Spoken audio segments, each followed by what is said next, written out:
അസ്സലാമു അലൈക്കും പ്രിയ സഹോദരങ്ങളെ, ഉളുഹിയ്യത്തും അത് സംബന്ധമായും പല കാര്യങ്ങളും സോഷ്യൽ മീഡിയയിലൂടെ വരികയുണ്ടായി. അതിൽ ചില മഹല്ലുകളിൽ വരിസംഖ്യ കൊടുക്കാത്തതിന് വേണ്ടി ഉളുഹിയ്യത്ത് നിഷേധിക്കപ്പെട്ടു. 3-4 വർഷം ഉളുഹിയ്യത്ത് കിട്ടുന്നില്ല എന്ന് പറഞ്ഞിട്ടൊരു സാധു കുടുംബത്തിൻ്റെ ഒരു വേവലാതി കേൾക്കാനിടയായി. ഇവർ വരിസംഖ്യ കൊടുക്കലാണോ ഉളുഹിയ്യത്തിൻ്റെ മാനദണ്ഡം? ഉളുഹിയ്യത്ത് എന്ന് പറഞ്ഞാൽ അത് ആർക്കാണ് കൊടുക്കേണ്ടത്? ആരാണ്, എവിടെയാണ് അത് അറുക്കേണ്ടത്? നമ്മൾ ഉളുഹിയ്യത്ത് അറുക്കാൻ ഉദ്ദേശിക്കുന്ന ആളുകൾ അവരെ വീട്ടിൻ്റെ അടുത്ത് വെച്ച് അറുക്കലാണ് ഏറ്റവും ഉത്തമം. അത് മാത്രമല്ല, ഉളുഹിയ്യത്തിൻ്റെ ആളുകൾ, അറുക്കുന്ന ആളുകളുടെ അവിടെ ഹാജരാവലും അതിലൊക്കെ പങ്കെടുക്കും വേണം. അത് സ്ത്രീകൾക്ക് വേണ്ടി ഉളുഹിയ്യത്ത് അറുക്കുമ്പോൾ അവരും ഒക്കെ അവിടെ ഹാജരാവല്ലോ വീട്ടിൻ്റെ അടുത്തെത്തുമ്പോൾ. ഇനി അല്ലാത്ത നിലക്കാണെങ്കിൽ ഏൽപ്പിച്ചാലും ഒരു നല്ല നിലക്ക് എന്നുള്ള നിലക്ക്, എല്ലാവരിലേക്കും ഒരു ഉപകാരം എന്നുള്ള നിലക്ക് എല്ലാവരും പള്ളിയുടെ മുമ്പിൽ വെച്ച് പള്ളിയിലേക്ക് കൊണ്ടുപോകും. പള്ളീൻ്റെ അടുത്ത് വെച്ച് ഉളുഹിയ്യത്ത് അറുക്കും. എന്നിട്ട് മഹല്ലിൻ്റെ അടിസ്ഥാനത്തിൽ ഓരോരുത്തർക്ക് വിഹിതിച്ചു കൊടുക്കും. ഇതും വരിസംഖ്യയുമായിട്ട് എന്തൊരു ബന്ധമാണുള്ളത്? നമ്മളൊന്ന് ആലോചിച്ച് നോക്കണം. നമ്മളെ കൗമ് പോണത് മാനക്കേട്. ഫത്തബിഉ മില്ലത്ത് ഇബ്രാഹിമ ഖലീലുള്ള ഇബ്രാഹിം നബി അലൈഹി സ്വലാമിൻ്റെ മില്ലത്ത് പിന്തുടരാന്ന് നമ്മൾ പറയണത്. ആ ഇബ്രാഹിം നബിൻ്റെ ത്യാഗോജ്വലമായ ജീവിതം നമ്മളിലേക്ക് വിളിച്ചോതുന്ന ഈ ബലി പെരുന്നാളിൽ പോലും നമ്മളെന്ത് ചെയ്യാണ്? ഗ്രൂപ്പായി തിരിഞ്ഞാണ്ട് എൻ്റെ ഗ്രൂപ്പ് പെട്ടവർക്ക് കൊടുക്കാൻ പറ്റുള്ളൂ. ഇങ്ങനെ ഓരോ നിയമങ്ങൾ പാസ്സാക്കണമെന്ന്. ഈ ഉളുഹിയ്യത്തിൻ്റെ മാസം കൊടുക്കേണ്ടത് അത് മുസ്ലിമായ ആളുകൾക്ക്, ഫക്കീർ, മിസ്കീൻ ഇങ്ങനത്തെവരെ ആദ്യം പരിഗണിച്ചുകൊണ്ട് അതിൻ്റെ ശേഷമാണ് മറ്റുള്ളവർക്ക് തന്നെ എടുക്കാൻ അർഹത ഉള്ളത്. ഇതിൻ്റെ വ്യവസ്ഥയും ഇതിൻ്റെ നിയമങ്ങളൊക്കെ എല്ലാവർക്കും അറിയാം. പക്ഷേ അറിഞ്ഞിട്ടും അറിയാത്തതുപോലെ നിൽക്കുന്ന ആളുകൾ. അപ്പോൾ ഈ നമ്മളെ മഹല്ലിൽ രജിസ്റ്റർ ചെയ്യാത്തവർക്ക് ഉളുഹിയ്യത്തില്ല, അല്ലെങ്കിൽ എൻ്റെ സംഘടനയിൽപ്പെട്ടവരല്ലാത്തവർക്ക് ഉളുഹിയ്യത്തില്ല.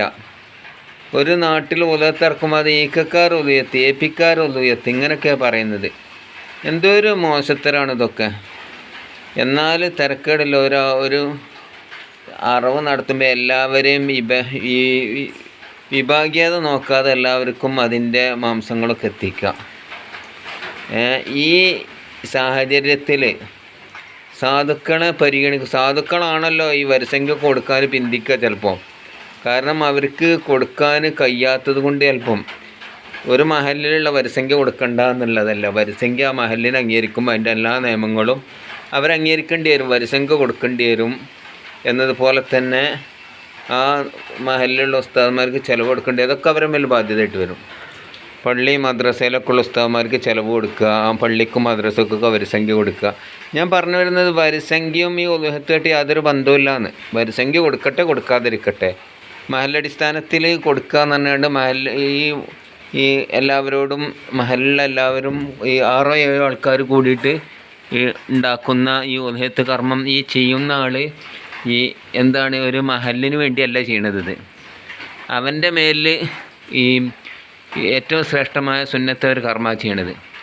അതിൽ പിന്നെ ഗ്രൂപ്പ് നോക്കുക, അതിനൊന്നും പ്രതിഫലം കിട്ടൂല. അതുള്ളത് നമ്മൾ അതിൻ്റെ അർഹർക്ക് എത്തിച്ചു കൊടുക്കാൻ വേണ്ടിയത്. അല്ലാതെ ഗ്രൂപ്പ് നോക്കിയിട്ടോ, ആളെ നോക്കിയിട്ടോ, ആളെ സാമ്പത്തികം നോക്കിയിട്ടോ, അല്ലെങ്കിൽ ആളെ സഹകരണം നോക്കിയിട്ടോ, പള്ളിനോട് സഹകരിക്കണം നോക്കിയിട്ടോ, മദ്രസനോട് സഹകരിക്കണം നോക്കിയിട്ടോ അല്ല ഈ കൊടുക്കേണ്ടത്. ഇതിനെപ്പറ്റി ആർക്കും അറിയായിട്ടൊന്നുമല്ല. പൊട്ടത്തരം കളിക്കുക. ഈ കളിക്കണ ആളുകളാണല്ലോ ഓരോ ഗ്രൂപ്പിൻ്റെ ആളുകളൊക്കെ പൊട്ടത്തരം കളിക്കുന്നത്. ഈ ഗ്രൂപ്പൊക്കെ ഒഴിവാക്കേണ്ട കാലം മാറിയിട്ടുണ്ട് സഹോദരങ്ങൾ. നമ്മൾ ചിന്തിച്ചൊക്കെയാണ് എന്താണ് മുസ്ലിമീങ്ങളുടെ അവസ്ഥ? നമ്മൾക്ക് നിലനിൽപ്പുണ്ടോ? ഇപ്പോഴീ ഒരു 10-20 കൊല്ലത്തിൻ്റെ ഇങ്ങോട്ടാണ് ഈ ഗ്രൂപ്പിലുള്ള വളരെ തീവ്രതയും വർഗീയതയൊക്കെ ആയത്. ഉദയത്തിൻ്റെ മാംസം നമ്മൾ എത്ര സാമ്പത്തികം നമ്മൾ മുടക്കിയിട്ട് ഇങ്ങനെ ചെയ്യണ കാര്യമുണ്ടല്ലോ, ഇത് അള്ളാൻ്റെ അടുക്കൽ കബൂലാക്കണമെങ്കിൽ നമ്മൾ നിഷ്കളങ്കമായ ഹൃദയത്തോടു കൂടി ആയിരിക്കണം നമ്മൾ ഓരോ പ്രവർത്തനം ചെയ്യേണ്ടത്. അല്ലാത്ത ഇബാദത്ത് ആവശ്യമില്ല. ഇവർക്ക് മുറായി എന്നാണ് പറയാന്നാ. മുറായിയോട് അള്ളാഹ് പറയും, നീ ആര് കാണാൻ വേണ്ടിയിട്ടാണോ ആർക്ക് വേണ്ടിയിട്ടാണോ അർത്ഥം ഓരോരുത്തർക്ക് പോയിക്കോ കൂലിക്കുന്ന്. നമ്മൾ പറയുന്ന ഉദയത്തറുത്താൽ അതിൻ്റെ രക്തം ഭൂമിയിലേക്ക് വീഴുന്നതിൻ്റെ മുമ്പ് സവാബ് കിട്ടുന്ന പ്രതിഫലം കിട്ടുന്ന റസൂലുള്ള പഠിപ്പിച്ചത്. അതിൻ്റെ രക്തം ഭൂമിയിലേക്ക് ആണ്ട് ഉറ്റ് വീഴുന്നതിൻ്റെ മുമ്പ് എന്ത് ചെയ്യും, അതിൻ്റെ പ്രതിഫലം കിട്ടുമെന്ന് പഠിപ്പിച്ച റസൂലിൻ്റെ അനുയായികളാണ് നമ്മൾ. എന്നിട്ട് നമ്മൾക്കുള്ളത് എന്താണ്? ഇതിപ്പോൾ ഈ മാംസം ആർക്കൊക്കെ വിതരണം ചെയ്യണം, നമുക്ക് ഇഷ്ടമുള്ള ആൾക്കൊക്കെ വിതരണം ചെയ്യാം ഗ്രൂപ്പ് അടിസ്ഥാനത്തിൽ. എന്നതുപോലെ തന്നെ ഇന്ന ആൾ ആരൊക്കെയാണ് ഇപ്പോൾ പള്ളിക്ക് ഈ വരിസംഖ്യ തരാത്തത്, ആരൊക്കെ പള്ളിയിൽ രജിസ്റ്റർ ഇല്ലാത്തത്, ഇതിന് വേണ്ടിയിട്ടാണോ ഈ സംഗതിയുള്ള, ഇതൊക്കെ നമ്മളെ സംഘടനാവൽക്കരിക്കപ്പെട്ട കാലമായി മാറിയോ? ഇതൊരിക്കലും സ്വീകരിക്കാൻ പാടില്ല. ഇതൊക്കെ ചണ്ടിത്തരം മാത്രമല്ല, ദീനിനോടുള്ള ധിക്കാരം കൂടിയാണ്. ഇതൊക്കെ ദീനിനെ ധിക്കരിക്കലാണ്. ഇതൊക്കെ എല്ലാ പണ്ഡിതന്മാർക്കും അറിയാം, ഇതിന് നേതൃത്വം നൽകുന്നവർക്കും അറിയാം. പക്ഷേ ഇതൊക്കെ തുറന്ന് പറഞ്ഞാൽ ചിലപ്പോൾ ആ മഹലിൽ നിൽക്കേണ്ടി വരില്ല. നമുക്കിപ്പോൾ ആകും മേലും തായി നോക്കാം, അതൊക്കെ തുറന്ന് പറയാം. ഇവിടെയുള്ള ഏത് വിഭാഗത്തിലെ പണ്ഡിതന്മാരാവട്ടെ അവരൊന്ന് പത്ത് കൊടുക്കട്ടെ, നമ്മളെ ഗ്രൂപ്പുള്ളവർക്ക് കൊടുക്കാൻ പറ്റുള്ളൂ എന്ന് ഏതെങ്കിലും ഒരു കിതാബിൽ കാണിച്ചിട്ടെ. അർഹതപ്പെട്ട മഹലിലുള്ള ആളുകൾക്ക് ഇനി ആ മഹലിൽ വിട്ടും അവർക്കും കൊടുക്കാം. ഈ മഹലിലുള്ള ആൾക്കാർക്ക് മാത്രമല്ല, തൊട്ടടുത്തുള്ള മഹലിലെ കുടുംബക്കാർക്കൊക്കെ നമ്മൾ വീതിച്ച് കൊടുക്കാൻ പറ്റൂലേ? ഈ കുടുംബം അല്ലാത്തവർക്ക് കൊടുക്കാൻ പറ്റൂലേ? ഇതൊക്കെ മനസ്സിലാക്കിയാണ്ട് എന്നിട്ടാ ഈ ഓരോരുത്തർ വരിയിടാണ്. ഈ മഹലിൽ ഈ പള്ളിയായിട്ട് സഹകരിക്കുന്നവർക്ക് മാത്രം അവിടെ എഴുതിയേക്കാം, അല്ലെങ്കിൽ ഈ മഹലിലുള്ള ഈ ഗ്രൂപ്പിൽപ്പെട്ടവർക്ക് മാത്രം. ഇതൊക്കെ ചണ്ടിത്തരാണ്, ഇതൊക്കെ നിർത്തണം എന്ന് പറഞ്ഞുകൊണ്ട് ഞാൻ അവസാനിപ്പിക്കുക. ഇത്രയും എനിക്ക് പറയാൻ കഴിയുള്ളൂ.